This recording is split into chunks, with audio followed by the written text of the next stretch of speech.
ஒரே ஒரு ரோமியன் ஜூலியட்ல என் ரசிகனாக இருக்கக்கூடிய அந்த இயக்குனர் லட்சுமணன், நம்முடைய ஜெயம் ரவி, என்னோட உரிமை பெறாம பெற்ற அந்த டயலாக் இருந்தது, அதை வெட்டினேன். அரைச்ச மாவை அரைப்போமா, அப்பா அம்மா விளையாட்டு, துவைச்ச துணியை துவைப்போமா, ஆதாம் ரிப்பீட், ஸ்டேட்டஸ் சிங்கிள் தான், வந்து ஆகும் மிங்கில் தான்.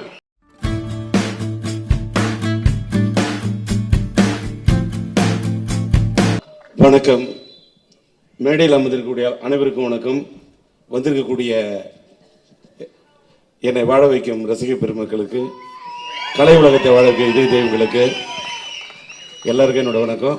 நான் இங்க பேச வரல. முதல்ல நான் இங்க ஒரு பார்வையாளனாக வந்தேன். நான் இன்னைக்கு காலையில் வரத்துக்கே தயங்கினேன்.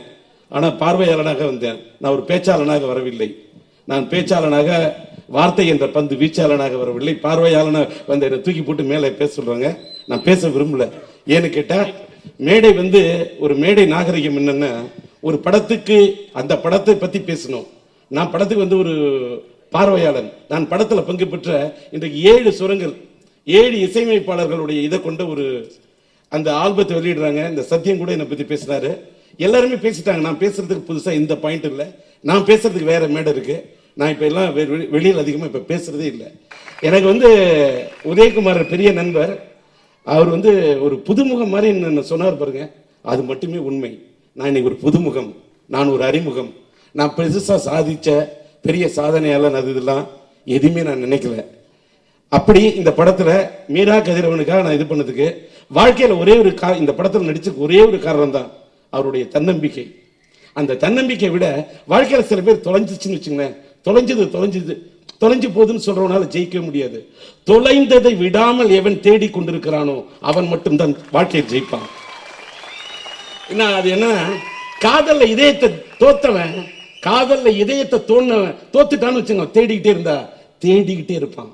அது ஒரு தேடல். அதே மாதிரி காட்டுல வேடத்தை தொலைச்சிட்டான்னு வச்சுங்க, ஒரு வேடன், அவன் தேடிக்கிட்டே இருப்பான். அது ஒரு தேடல். அதே மாதிரி கடமையோட போராடிட்டு ஈழத்தை தொலைச்சிட்டு இன்னைக்கு தேடிக்கிட்டு இருக்கான அந்த தேடல், வாழ்க்கையில தேடிக்கொண்டே இருந்தால் தொலைந்தது ஒரு நாள் கிடைக்கும், அந்த விடியல் ஒரு நாள் பிறக்கும் என்ற அந்த தேடல உடைய ஒரு உணர்வு மிக்கவனாக இந்த படத்தின் படைப்பிலே அவரிடம் இருந்த அந்த துடிப்பை பார்த்து மட்டும்தான், நான் காசு பணத்துக்காக வாழறவங்க கிடையாது. இங்க பேரரசு சொன்ன மாதிரி அவருடைய அந்த துடிப்புக்காக மட்டும்தான் இந்த படத்துல போய் நான் இது பண்ணேன். ஒரே ஒரு ரோமியன் ஜூலியட்ல என் ரசிகனாக இருக்கக்கூடிய அந்த இயக்குனர் லட்சுமணன், அந்த என்னுடைய ரசிகன் என்று சொல்லிக் கொண்ட அந்த நம்முடைய ஜெயம் ரவி, அவங்களுக்காக ஜட்ஜி நீ வெட்டுனா வெட்டிடுங்க, என்னோட உரிமை பெறாம பெற்ற அந்த டயலாக் இருந்தது, அதை வெட்டினேன். பாட்டை கூட வெட்டுறா வெட்டிங்க. ஆனா அந்த இயக்குனர், நான் ஒரு இயக்குனர், எனக்கு நீங்க கை கொடுக்கணும், இந்த பாட்டு உயிரா நினைக்கிறேன் அப்படின்னு அவரும் ஜெயம் ரவி சார்பும் கேட்டப்ப, நான் ஒரு இயக்குனர், ஒரு தயாரிப்பாளரை புண்படுத்திடாதீங்கன்னு தயாரிப்பாளர் தலைவர் தானு அவர்களும் கேட்டுக்கொண்டார். அத்தனை தயாரிப்பாளர் சொல்ல, ஒரு தயாரிப்பாளர் கஷ்டப்படக்கூடாது நண்பர், அந்த பாட்டை நான் பெருந்தன்மையோட விட்டேன். அது மாதிரி எதற்கு சொல்கிறேன், மனித நேயம் மட்டும்தான் இந்த உலகத்தில் ஜெயிக்கும். அந்த மனித நேயம் நண்பர் மீரா கதிரவனிடம் இருக்கிறது. அதனால் இது ரம்ஜான் மாதம். இந்த ரம்லான் மாதத்திலே சொல்கிறேன், இது குர்ஆன்ல சொல்லப்படுகிறது. என்னன்னா, இறைவன் சொல்றான், இன்னைக்கு உங்களுக்கு ஒரு துன்பத்தை கொடுத்தால் நிச்சயமாக அடுத்து உங்களுக்கு ஒரு இன்பத்தை தருவேன். எவன் துன்பத்தை அனுபவிக்கிறானோ அவன் இன்பத்தை அனுபவிப்பான். இந்த படத்தை எடுப்பதற்கு அவருடைய தோழர்கள் என்று அவர் அறிமுகப்படுத்தினார். பார்த்த 5 நண்பர்களும் வைத்திருந்தார்கள். கிட்டத்தட்ட 4 பேர் தாடி, அவரும் தாடி, நானும் தாடி. அதனால்தான் என்னை தேடி போட்டாரு ஜோடி, தெரியாது. அதனால்தான் என்ன தானு சொன்னார் பாருங்க. அப்படிலாம் இது குழந்தை பாடம் தாலாட்டு எழுதின டைரக்டர் டி ராஜேந்தர், பாடல் எழுதினவர், இன்னைக்கு இந்த படத்துக்கு பாட்டு எழுதினாருன்னு. அரைச்ச மாவை அரைப்போமா, துவைச்ச துணியை துவைப்போமா என்று நண்பர் பேரரசு எழுதின பாட்டு இந்த வல்லவன். இந்த உலகத்துல எவ்வளவு படம் எடுத்துக்கிறேன், அந்த பாட்டுல என்ன பாட வைத்த பெருமை என் மகன் சிலம்புக்கு சேரும் என்றால் அந்த பாடலை எழுதிய. ஏன்னா இந்த தலைமுறையில் என்னை கொண்டு அதிகமாக சேர்த்தது என் மகன், யங் சூப்பர் ஸ்டார் என்று சொன்னால் அந்த பாடல் வல்லவன் பாடல். அதை எழுதிய பேரரசு என் ரசிகன் என்று கேட்ட போது, என்னுடைய தொண்டன் என்று அவர் சொல்லுகின்ற போது, அதுல என்ன அரைச்ச மாவு அரைப்போமா, துவைச்ச துணி எல்லாம் கான்ட்ராக்ட் எல்லாமே கான்ட்ரவர்சி, என்ன அரைச்ச மாவு அரைக்கிற துவைச்ச துணி. அந்த பாட்டை என்னுடைய ரசிகன் எழுதின எழுத்தாளனுக்கு பதில் சொன்னேன். என்னையா அரைச்ச மாவு, என்னையா துவைச்ச துணி. உங்க அப்பா நேற்று கல்யாணம் பண்ணிக்கிட்டாரு, நீனும் கல்யாணம் பண்ணிக்கிட்ட, புள்ள பெக்கிற. உங்க அப்பா புள்ள பெத்தாரு, நீனும் புள்ள பெக்கிற. நாளைக்கு உனக்கு மாவு பிறந்தா அவனும் கல்யாணம் பண்ணிப்பான், புள்ள பெப்பான். இதாயா அரைச்ச மாவு, இதாயா துவைச்ச துணி. அரைச்ச மாவு அரைப்போமா, அப்பா அம்மா விளையாட்டு, துவைச்ச துணியை துவைப்போமா, ஆதாம் ரிப்பீட். சுத்திர சக்கர மனித ஜாதி சுத்த விட்டான் பரஞ்சோதி. ஆணுக்கு தேவை பொஞ்சாதி, அலையிறானே பொண்ணை தேடி.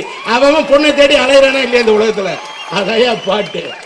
இன்னைக்கு ட்ரெண்டுக்கும் ஸ்டேட்டஸ் சிங்கிள் தான், வந்து ஆகும் மிங்கிள் தான். டேகும் பண்ணிக்கலாம், ஷேரும் பண்ணிக்கலாம். எழுதினவன் டிஆர் தான், என்ன தப்பு? அண்ணாமலை பாடு ஏன்னு கேட்டா, சத்யா என் படத்துக்கு பாட்டு எழுதினாரு, எழுதுறேன். இதுவரைக்கும் என் படத்தோட இசையமைச்ச என் படத்துக்கு நான் பாட்டு எழுதுன தவிர யாருக்கு யாரோட தளத்துக்கும் போய் எழுதாதவன். அந்த பெருமை சத்தியத்துக்கு உண்டு, சத்தியமாக உண்டு.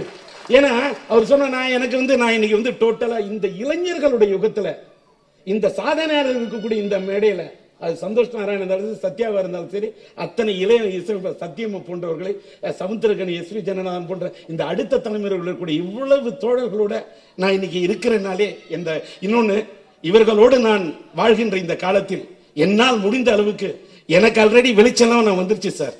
நான் எனக்கு இனிமே விளம்பரம் தேவையில்லை.